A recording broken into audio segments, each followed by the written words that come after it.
Hi అండి. శివసేన ఛానల్‌కి స్వాగతం. మన ఛానల్‌ని మొదటిసారిగా ఎవరైనా చూస్తున్నట్లయితే లైక్ చేయటం, షేర్ చేయటం, సబ్స్క్రైబ్ చేయటం మర్చిపోవద్దు. ఓ ఎస్ఐ, మరో ఏఎస్ఐ, ఓ హెడ్ కానిస్టేబుల్, కానిస్టేబుల్స్ విధులు నిర్వహించే పోలీస్ స్టేషన్ అది. చుట్టూ ప్రహరీ గోడ కలిగిన ఓ పెద్ద ప్రాంగణంలో 200 గజాల స్టేషన్ ఉంది. వయోభారాన్ని లెక్క చేయక ఎండలో వచ్చిన రఘురాం ఆ స్టేషన్ వరండాలో ఉన్న బెంచీపైన కూలబడి బడలిక తీర్చుకున్నాడు. అక్కడ పోలీసులు ఎవరు, అతడు ఆ వయస్సులో అంత కష్టపడి ఎందుకు వచ్చాడు అని ఆరా తీసే ప్రయత్నం కూడా చేయలేదు. ఇంతలో ఏఎస్ఐ మురళి లోపల నుంచి బయటికి వచ్చి బెంచీ మీద కూర్చొని ఉన్న రఘురాంని చూసి మళ్ళీ వచ్చాడు అని మనస్సులోనే అనుకుని పట్టించుకోకుండా వెళ్ళిపోయాడు. సార్, ఒక్కసారి నా మాట వినండి, నాకు న్యాయం చేయండి అని అంటూ ఏఎస్ఐని బతిమాలుకున్నాడు రఘురాం. పెద్దాయన, ఎన్నిసార్లు చెప్పాను ఇక్కడికి రావద్దని, వచ్చినా ఏ ఫలితం ఉండదని, అయినా వస్తూనే ఉన్నావు. నీది వృధా శ్రమ, వెళ్ళిపో. అసలే ఈరోజు కొత్త ఎస్ఐ వస్తున్నారు, బయటికి నడువు అని కటువుగా మాట్లాడాడు. ఇంతలో లోపల నుండి హెడ్ కానిస్టేబుల్ అక్కడికి వచ్చి రఘురాం జబ్బ పట్టుకుని, ఇన్స్పెక్టర్ గారు వెళ్ళిపోమని చెప్పారుగా, అర్థం కాలేదా? ముందు ఇక్కడి నుంచి కదులు, అంతగా ఓపిక ఉంటే అక్కడికి వెళ్ళి చెట్టు కింద కూర్చో, లేదా ఇంటికి పో, అంతేకాని ఇక్కడ వరండాలో మాత్రం ఉండకు అని అంటూ రఘురాంని అక్కడి నుంచి ఆరు బయటికి నెట్టేశాడు. సూర్యుడు కాంతి చుర్రున శిరస్సును తాకేసరికి తాళలేక లేని ఓపికను తెచ్చుకొని అక్కడున్న వేప చెట్టుకేసి అడుగులు వేశాడు రఘురాం. ఇంతలో ఓ 2 పోలీస్ వాహనాలు వేగంగా వచ్చి పోలీస్ స్టేషన్ ఆవరణలో ఆగాయి. మడత నలగని కాకి డ్రెస్ ధరించిన ఓ మెరుపుతీగ లాంటి అమ్మాయి జీపులో నుంచి దిగింది. అక్కడ పోలీస్ స్టాఫ్ మొత్తం అటెన్షన్లో నిలబడి ఆ కొత్త ఎస్ఐకి సెల్యూట్ చేస్తూ స్వాగతం పలికారు. చిరునవ్వుతో థ్యాంక్స్ చెబుతూ స్టేషన్లోకి అడుగుపెట్టింది ఆమె. ఈవిడే కొత్త ఎస్ఐ, పేరు గౌరీ, చండ శాసనురాలు అని అంటూ కానిస్టేబుల్స్ తమలో తాము గుసగుసలు ఆడుకుంటున్నారు. ఎస్ఐ వెనుకే నడిచిన ఏఎస్ఐ ఆమెకు పోలీస్ స్టేషన్ మొత్తం చూపిస్తూ, ఇది మీ సీటు అని అంటూ సెపరేట్ రూమ్లోకి ప్రత్యేకంగా ఉన్న టేబుల్, కుర్చీ చూపించాడు. ఆమె కూర్చోగానే ఏఎస్ఐ స్టాఫ్ని ఒక్కొక్కరిగా అక్కడికి పిలిచి అందరినీ ఆమెకు పరిచయం చేశాడు. అలాగే స్టాఫ్కి ఈమె గౌరీ, ఎస్ఐగా ప్రమోషన్ మీద మన స్టేషన్కి వచ్చారు అని అంటూ పరిచయం చేశాడు. పోలీస్ స్టేషన్ మొత్తం నిశితంగా పరిశీలించింది ఆమె. కిళ్ళి మరకలతో పెచ్చులూడిపోయిన గోడలు, ఓడటానికి సిద్ధంగా ఉన్న పైకప్పు, ఫ్యానులు, రంగులు ఊడిపోయి ఓచలతో ఉన్న లాకప్ రూము, స్టాండుకి తుప్పు పట్టిన తుపాకీలు దిష్టి బొమ్మలా దర్శనమిచ్చాయి. ఆ స్టేషన్ దుస్థితి ఆమెకు అరగంటలోనే అర్థమైపోయింది. చూడండి మురళి గారు, మన అండర్లో ఉన్న పెండింగ్ కేసుల ఫైల్స్ను నా టేబుల్ మీద ఉంచండి. అలాగే ఈ పోలీస్ భవనాన్ని ఆధునీకరించడానికి అవసరమయ్యే ప్రపోజల్స్ సిద్ధం చేయండి. ఎస్పీ గారితో మాట్లాడి వెంటనే నిధులు మంజూరు చేయించే బాధ్యత నాది. నెల తిరిగేసరికి ఈ స్టేషన్ రూపురేఖలు పూర్తిగా మారిపోవాలి అని అనింది గౌరీ. వచ్చి రావటమే విధులలో తలదూర్చిన ఆమె తీరు చూసి ఈమె సామాన్యురాలు కాదు అని అనుకున్నారు అక్కడి స్టాఫ్. కాసేపు పిచ్చాపాటి మాట్లాడిన స్టాఫ్ గౌరీ ఆజ్ఞపై వారి వారి సీట్లకు వెళ్ళి ఎవరి పని వారు చూసుకోసాగారు. చెట్టు నీడలో నిలబడి కొత్త ఎస్ఐ కోసం పోలీసులు చేసిన హంగామా అంతా గమనించిన రఘురాం వారంతా లోపలికి వెళ్ళిపోవడంతో మళ్ళీ స్టేషన్ వైపు కదిలి అక్కడ ఉన్న బెంచీపైన చతికిలపడ్డాడు. కొత్త ఎస్ఐని కలిసే అవకాశం కోసం ఆశతో ఎదురుచూస్తున్నాడు. సుదీర్ఘంగా ఫైల్లో లీనమైన గౌరీ ఒక కేసు డీటెయిల్స్ని గంటలో స్టడీ చేసి రూమ్ నుండి బయటికి వస్తూ, చూడండి మురళి గారు, నేను మన హెడ్ కానిస్టేబుల్ సైదుల్ని తీసుకుని ఓ అర్జెంటు కేసు విషయమై బయటకు వెళుతున్నా. ఏదైనా అవసరమైతే నా మొబైల్కి కాల్ చేయండి అని అంటూ హెడ్ కానిస్టేబుల్ని వెంట పెట్టుకొని బయటికి నడిచింది. సైదులు ముందు నడవగా గౌరీ ఫైల్ చేతిలో పట్టుకొని వరండా మీదుగా వడివడిగా నడుస్తూ తన వాహనం వైపు కదిలింది. కొత్త ఇన్స్పెక్టర్ బయటికి రావటం చూసిన రఘురాం అదే అదునుగా తన పక్క నుండి వెళ్తున్న గౌరీని ఉద్దేశించి మేడమమ్మా అని అంటూ తన శక్తి కొద్దీ గట్టిగా పిలిచే ప్రయత్నం చేశాడు. కానీ నీరసం చేత ఆ మాటలు అతని నోటి నుండి బలంగా బయటపడలేదు. ఎవరో తనని పిలిచినట్లు అనిపించి ఒక్కసారి ఆగి తిరిగి చూసింది గౌరీ. బెంచీ మీద పెద్దాయన తన వైపే చూస్తున్నాడు. అప్పుడు నిశితంగా గమనించింది ఆయనను. ఏదో అనుమానంతో వెనుతిరిగి ఆ పెద్దాయన వైపు అడుగులు వేసింది గౌరీ. ఇది గమనించిన హెడ్ కానిస్టేబుల్, మేడం, ఆయన మాటలు పట్టించుకోకండి, మనం వెళ్దాం పదండి అని, ఓ పెద్దాయన, ఇక్కడికి రావద్దని నీకు చెప్పానా అని అంటూ రఘురాం వైపు ఉరుముతూ చూశాడు. అని అంటూ హెడ్ కానిస్టేబుల్ని నివారించింది గౌరీ. రఘురాంని సమీపించి యగాదిగా అతని వైపు చూసింది. క్రమేపీ ఆమె ముఖంలో ఆనందం, ఆశ్చర్యంతో పాటు, సార్, మీరు రఘురాం మాస్టర్ కదా, చాలా ఆనందంగా అంది గౌరీ. ఆ మాటలకు అయోమయంలో పడ్డాడు రఘురాం. తనని పేరు పెట్టి పిలిచే ఈ అధికారిని ఎవరు అని అనుకుంటూ కళ్ళు విప్పార్చి మరీ ఆమెను గుర్తుపట్టేందుకు ప్రయత్నించాడు. నేను మాస్టారు, గౌరీని, మీ స్టూడెంట్ గౌరిని. రాజమండ్రిలో ఉన్నప్పుడు మీ దగ్గర చదువుకున్నాను. మీ ఇంటికొచ్చి ట్యూషన్స్ కూడా చెప్పించుకునేదాన్ని, గుర్తుపట్టారా అని అంటూ ఎగ్జైట్మెంట్తో తనని తాను పరిచయం చేసుకుంది గౌరీ. 2 నిమిషాలు గౌరిని దీర్ఘంగా కింద నుండి పైకి పరిశీలించాడు రఘురాం. ఆమెను గుర్తుపట్టడానికి ప్రయత్నించాడు. కాసేపటికి, గౌరీ, అదే మిద్దే గౌరీ కదూ అని అంటూ ఇంటి పేరుతో సహా ఆమెను గుర్తుపట్టాడు. మిద్దె గౌరీనే మాస్టారు, ఇన్ని సంవత్సరాలు గడిచినా నన్ను గుర్తుపట్టగలిగినందుకు చాలా సంతోషంగా ఉంది మాస్టారు అని అంటూ వంగి రఘురాం పాదాలకి నమస్కరించింది గౌరీ. గౌరీ చర్యకు కంగారు పడుతూ, లే తల్లి అని అంటూ ఆమెను భుజాలు పట్టుకొని పైకి లేపాడు. మాస్టారు, మీరిలా పోలీస్ స్టేషన్కి రావటం ఏమిటి? తన సందేహాన్ని వ్యక్తపరిచింది గౌరీ.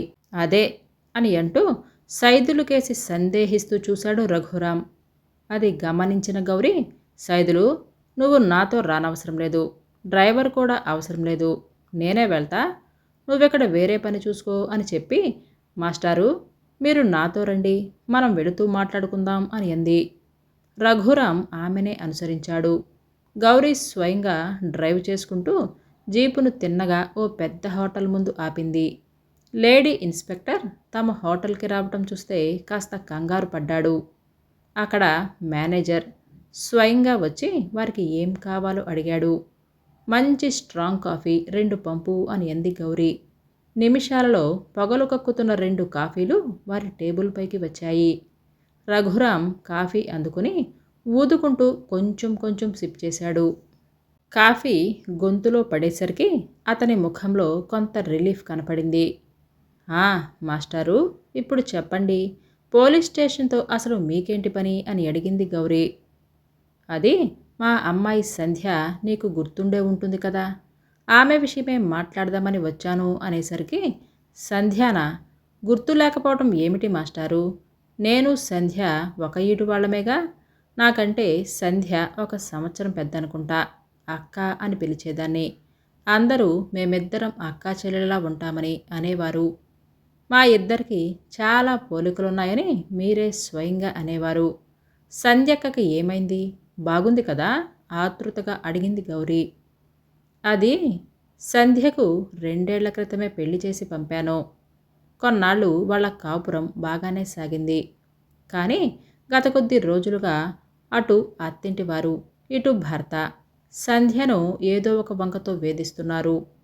ఈ విషయం ఫోన్లో నాతో చెప్పుకొని బాధపడేది.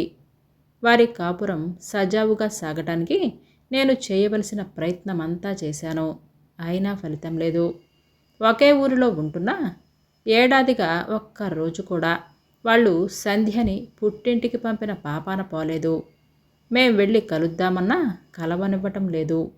అప్పుడప్పుడు ఫోన్లో మాట్లాడటమే తప్ప కూతుర్ని కళ్ళారా చూసుకునే భాగ్యం లేకపోయింది. ఈ మధ్య ఫోన్ కూడా రావటం లేదు.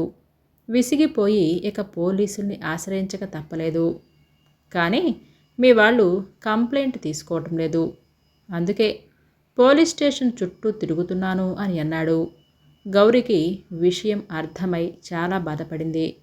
సంధ్యని అత్తింటివారు వేధిస్తున్నారా పాపం. అయినా పోలీసులు కంప్లైంట్ ఎందుకు తీసుకోవటం లేదు? సంధ్య అత్తింటివారు పరపతి ఉన్నవారా? చట్టాన్ని మేనేజ్ చేస్తున్నారా? అదే నిజమైతే తానుండగా అలా జరగనివ్వదు. ఈ కేసును పరిష్కరించి సంధ్యకి న్యాయం చేసి రఘురాం మాస్టార్కి మనశ్శాంతి కలిగించాలి అని దృఢంగా నిశ్చయించుకుంది. మాస్టారు, ఇప్పుడు నేనే ఈ ఊరి పోలీస్ స్టేషన్కి హెడ్. అక్క కేసు నేను చూసుకుంటా. 2-3 రోజులలో మీకు న్యాయం జరిగేటట్లు చేస్తాను. సంధ్య అడ్రస్సు వివరాలు ఇవ్వండి, అలాగే మీ మొబైల్ నెంబర్ కూడా ఇవ్వండి అని అంది గౌరీ. రఘురాం సంధ్య ఉండే అడ్రస్ చెప్పగా నోట్ చేసుకుంది. అలాగే అతడు చెప్పిన మొబైల్ నెంబర్ని తన ఫోన్లో గురుబ్రహ్మ అని అంటూ సేవ్ చేసుకుంది. తన నెంబర్ కూడా మాస్టర్ గారికి ఇచ్చి ఏదైనా అవసరమైతే ఫోన్ చేయమంది. ఆ తర్వాత మాస్టర్ని తన వాహనంలో ఆయన ఇంటి దగ్గరలో విడిచిపెట్టి వెంటనే సంధ్య విషయం ఏమిటో చూద్దామని ముందుకు కదిలింది. సంధ్య ఉంటున్న ఇల్లు పట్టుకోవటం పెద్ద కష్టం కాలేదు గౌరికి. ఇల్లు చేరి కాలింగ్ బెల్ నొక్కింది. కాసేపటికి తలుపు తెరుచుకొని ఒక వ్యక్తి బయటికి వచ్చాడు. ఎదురుగా పోలీసులు చూసి కాస్త కంగారు పడ్డాడు. సంధ్యని కలవటానికి వచ్చాను, కాస్త పిలవండి, ఆమె స్నేహితురాలని అని చెప్పండి. ఇంతకీ సంధ్యకు మీరేమవుతారు అని ఎదురుగా ఉన్న వ్యక్తిని అడిగింది. సంధ్యని పిలవమనేసరికి గౌరీ వైపు కంగారు పడుతూ చూశాడు ఆ వ్యక్తి. నా పేరు వినాయకరావు, నేను సంధ్యకు చిన్నమామని అవుతాను. మీకు సంధ్య గురించి తెలిసినట్లుగా లేదు, పూర్తిగా చెప్తాను వినండి అని అంటూ జరిగినదంతా పోసగుచ్చినట్లు చెప్పాడు. గౌరీకి షాక్ తగిలింది. అది అలాంటి ఇలాంటి షాక్ కాదు. మెదడు అంతా మొద్దుబారిపోయి ఏదో శూన్యం ఆమెను ఆవరించింది. ఒక్కసారిగా సత్తువ కోల్పోయినట్లుగా అనిపించింది. ఏం మాట్లాడాలో పాలుపోలేదు. శక్తిని కూడ తీసుకుని లేచింది. నిశ్శబ్దంగా అక్కడి నుంచి బయటపడింది. వెంటనే జీపుని పోలీస్ స్టేషన్ వైపుకు పోనిచ్చింది. మురళిగారు, ఇక్కడికి రోజూ వస్తున్నారే రఘురాం మాస్టర్, అదే ఆ పెద్దాయన కేసు గురించి నేను విన్నది నిజమేనా? పోలీస్ స్టేషన్లో అడుగు పెడుతూనే ఏ ఎస్ఐని పిలిచి తాను విన్నది వివరించి డైరెక్ట్గా ప్రశ్నించింది. అవును మేడం, మీరు విన్నది 100కి 100 పాళ్ళు నిజం. ఒక్క నిమిషం అని అంటూ షెల్ఫ్లో ఉన్న ఒక ఫైల్ని టేబుల్పై ఉంచి, మేడం, ఈ ఫైల్ సంధ్య కేసుకు సంబంధించింది. చదివితే మీరు విన్నది నిజమేనని నిర్ధారణ చేసుకోవచ్చు అని అన్నాడు మురళి. మరొక క్షణం ఆలస్యం చేయకుండా ఆ ఫైల్లో రిపోర్టును చదివింది. అంతా గందరగోళంగా అనిపించింది. వెంటనే మాస్టర్ ఇంటికి వెళ్ళాలి అని నిర్ణయించుకుంది. రఘురాం ఇంటికి చేరుకుని గౌరీ కాలింగ్ బెల్ కొట్టింది. కాసేపటికి తలుపు తెరుచుకుంది. ఎదురుగా తలుపు తెరిచిన ముత్తైదువును చూసి మాస్టర్ గారి భార్యగా గుర్తుపట్టింది. అమ్మా, మీరు సంధ్య తల్లి కనక మహాలక్ష్మి గారు కదూ అంటూ లోనికి అడుగుపెట్టింది. పోలీస్ ఇన్స్పెక్టర్ని చూసి కాస్త కంగారు పడినా ఎక్కడో ఆమెను చూసినట్టుగా అనిపించింది ఆమెకు. నేను గౌరీని, చిన్నప్పుడు రాజమండ్రిలో మాస్టర్ గారి దగ్గర చదువుకున్నాను. మీ ఇంట్లో మీ సంధ్యతో ఎంతో చనువుగా మిలిగేదాన్ని. మీరు సంధ్యతో పాటు నన్ను మీ కూతురిలా చూసుకునేవారని గౌరీ తనని తాను పరిచయం చేసుకుంది. గౌరీనా, ఇంతకు ముందే నీతో పరిచయం ఉన్నట్లు నిన్ను చూడగానే అనిపించింది. ఎలా ఉన్నావు? పోలీస్ ఉద్యోగం చేస్తున్నావా అని ఎన్నో ప్రశ్నలు వేసింది ఆమె. ఇక్కడే ఎస్ఐగా ఈరోజు ఛార్జ్ తీసుకున్నాను. మాస్టర్ గారి కోసం వచ్చాను. ఆయన ఉదయమే మా పోలీస్ స్టేషన్కి వస్తే గుర్తుపట్టి పరిచయం చేసుకున్నాను. మాస్టర్ గారు ఎక్కడా అని అడగగానే మాస్టర్ గారు పెరట్లో మొక్కలకి నీళ్లు పోస్తూ కాలక్షేపం చేస్తున్నారు, వస్తారు కూర్చో అని అంటూ గౌరీని సోఫాలో కూర్చోమని చెప్పింది. పర్వాలేదు, ముఖ్యంగా మీతో మాట్లాడటానికే వచ్చానని చెప్పింది గౌరీ. ఆ తర్వాత వారిద్దరి మధ్య సంధ్య విషయంలో చాలా సీరియస్ డిస్కషన్ జరిగింది. ఇంతలో గౌరీ, నువ్వా? సంధ్య విషయం ఏమైనా తెలిసిందా? అది చెప్పటానికే వచ్చావా? ఆతృతగా అన్నాడు. అప్పుడే అక్కడికి వచ్చిన రఘురాం, ఆ ఆ పని మీదే ఉన్నాను మాస్టారు. మిమ్మల్ని కలిశాక అమ్మని కూడా చూడాలనిపించి ఇలా వచ్చా, సమాధానమిచ్చింది గౌరీ. ముగ్గురూ కాసేపు కబుర్లతో కాలక్షేపం చేశారు. తన రాక మాస్టారులో ఎంతో ప్రశాంతతను తెచ్చినట్లుగా గమనించింది గౌరీ. మరుసటి రోజు పోలీస్ స్టేషన్కి రాగానే గౌరీ ముందుగా గమనించింది వరండాలో బెంచీ మీద మాస్టర్ గారు కూర్చొని తన కోసం ఎదురుచూడటం. మాస్టారు, లోపల కూర్చోలేకపోయారా అని అంటూ పలకరించింది. మీ పని మీదే ఉన్నాను. త్వరలోనే మీ సమస్య పరిష్కరిస్తాను. మీరు నిశ్చింతగా ఇంటికి వెళ్ళిరండి అని నచ్చజెప్పి ఆయనను ఇంటికి పంపించింది. అలా 4-5 రోజులుగా గౌరీ స్టేషన్కి రాకముందే రఘురాం వచ్చి వరండాలో అదే బెంచ్ పైన కూర్చొని ఆమె కోసం ఎదురు చూడటం. గౌరీ ఆయనకు నచ్చచెప్పి పంపటం పరిపాటి అయిపోయింది. ఒక విషయం గౌరికి స్పష్టంగా అర్థమైంది. మాస్టారు సమస్య పూర్తిగా సమసిపోయే వరకు ఆయన స్టేషన్కి రాక మానరని. కానీ ఆమెకు మాస్టర్ గారి సమస్య ఎలా పరిష్కరించాలో పాలు పోలేదు. ఇక లాభం లేదనుకుని బాగా ఆలోచించి ఒక నిర్ణయానికి వచ్చింది. ఆ రోజు ఆదివారము. లయబద్ధమైన సంగీతంతో కాలింగ్ బెల్ మోగేసరికి రఘురాం వెళ్ళి తలుపు తీశాడు. ఎదురుగా నిలబడి ఉన్న వ్యక్తిని చూసి ఒక్కసారిగా సంభ్రమ ఆశ్చర్యాలకు లోనయ్యాడు రఘురాం. ఎదురుగా సంధ్య. నుదుట గుండ్రని ఎర్రటి బొట్టు, కళ్ళకి కాటుగా, చేతి నిండా మట్టి గాజులు, కాలికి మెట్టెలు, జడలో పూలతో పట్టుచీర ధరించి మహాలక్ష్మిలా కళకళలాడిపోతూ ఎదురుగా నిలుచున్న కూతుర్ని చూడటానికి అతనికి 2 కళ్ళు సరిపోవటం లేదు.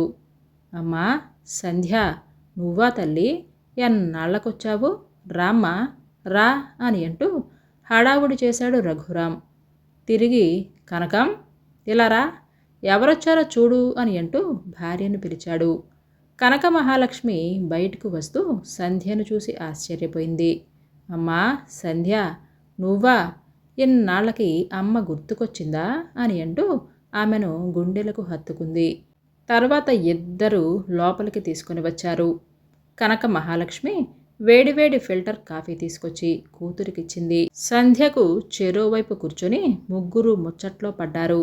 గలగలా నవ్వుతూ ఉత్సాహంగా కబుర్లు చెప్తున్న కూతుర్ని చూసి అత్తింటి వారి వేధింపుల గురించి అడిగి చక్కటి వాతావరణాన్ని పాడు చేసుకోలేదు రఘురాం.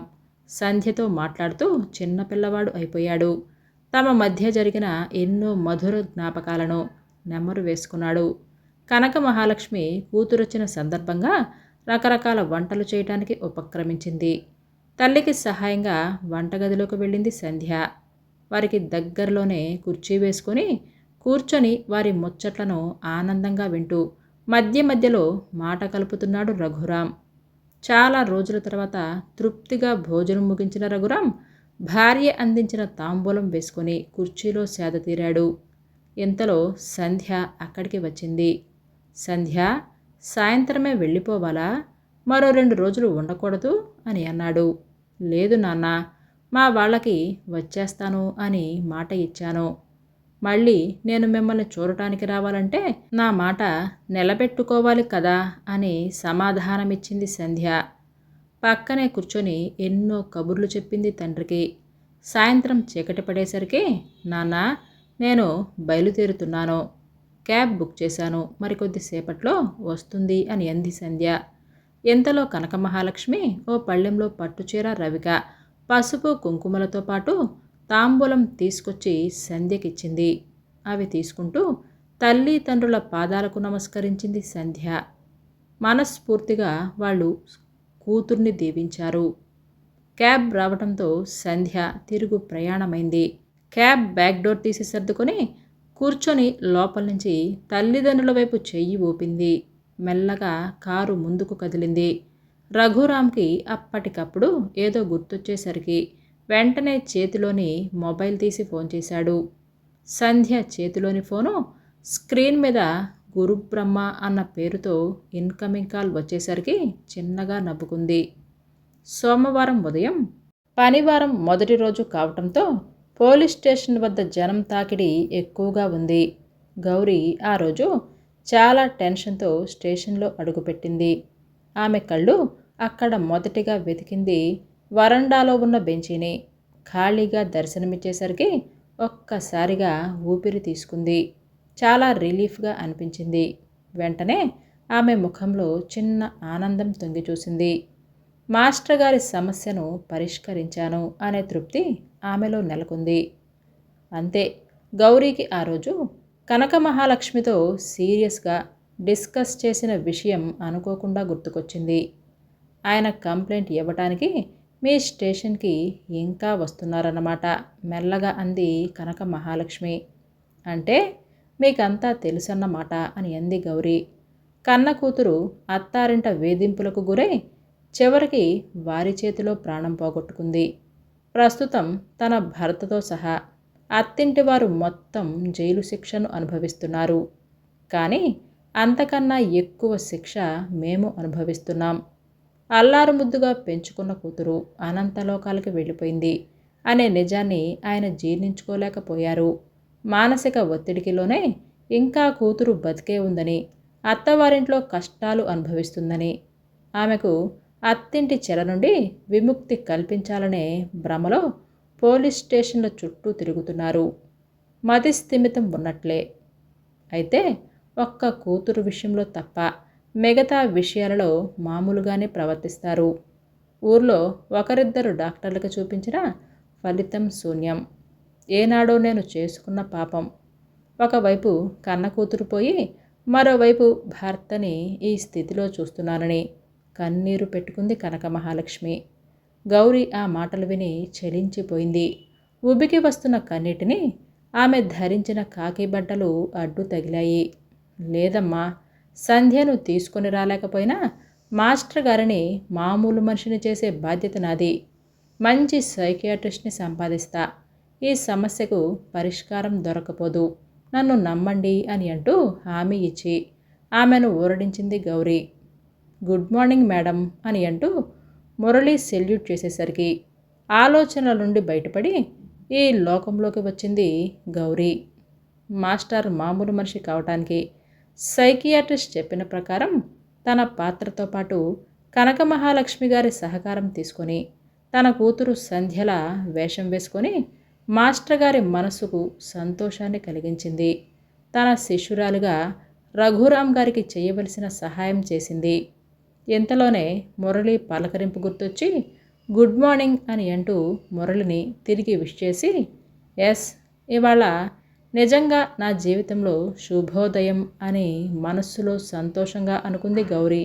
తన గురువుకి తానిచ్చిన గురుదక్షిణ అదే.